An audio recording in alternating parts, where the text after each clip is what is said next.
திருச்சி அரியமங்கலம் குப்பை கிடங்கில் கொட்டப்படும் குப்பைகளை குறைக்க மாநகராட்சி புதிய திட்டம் ஒன்றை வகுத்திருக்கிறது. இதன் செயல் வடிவம் குறித்து திருச்சி மாநகராட்சி ஆணையர் பிரேமா செய்தியாளர் சார்ல்ஸுடன் பகிர்ந்து கொண்ட தகவல்களை இப்போது பார்க்கலாம்.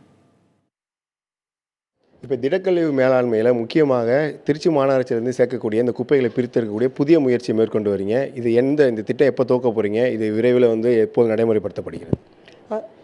திருச்சி மாநகராட்சியில் அரியமங்கலம் அப்படின்ற இடத்துல நம்ம 40 ஏக்கர் இடத்துல மொத்தம் 460லேருந்து 470 மெட்ரிக் டன் குப்பைகளை குவிச்சிட்டு இருக்கோம். அதில் 250 மெட்ரிக் டன் குப்பைகள் எருவாக்கப்படுது ILFS என்ற நிறுவனத்தின் மூலம்.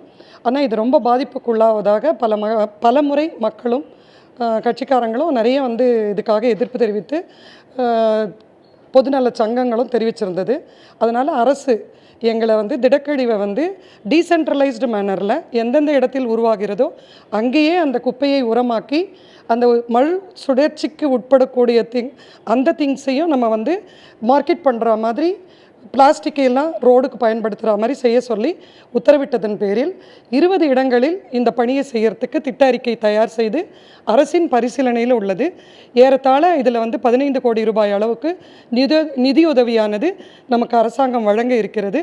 அதில் முதல் கட்ட பணியாக பரீட்சார்த்தமாக இப்போ ஒரு சென்டர் நம்ம மாநகராட்சியிலிருந்து எடுத்து பண்ணி பூக்கொல்லையும் நம்ம அரியமங்கலம் ஜோனில் ஒரு வாரம் 10 நாளுக்குள்ளே அந்த திட்டமானது முடிவடையும் நிலையில்.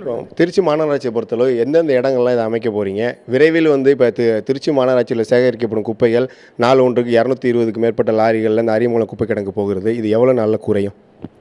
இது ஏறத்தாழ இப்போ முதல் முயற்சியாக இந்த 20 இடத்துல முடித்தோம்னா 108 மெட்ரிக் டன் நமக்கு குறைய வாய்ப்புள்ளது. நம்ம போகிற 465இல் 108 மெட்ரிக் டன் குப்பையானது இந்த 20 இடங்கள்லையே நம்ம அதனை உரமாக்கிடுவோம். விஞ்ஞான முறையில் அதை சீர்திருத்தம் பண்ணிடுவோம். அதுக்கடுத்தது இன்னும் நிறைய இடங்கள் செலக்ட் பண்ண போகிறோம்.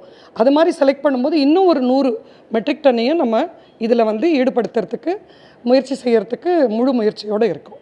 நன்றி. முக்கியமாக இப்போ தற்போது திருச்சி மாநகராட்சி விரைவில் இந்த திடக்கழிவு மேலாண்மை செயல்படுத்தப்பட இருக்கு.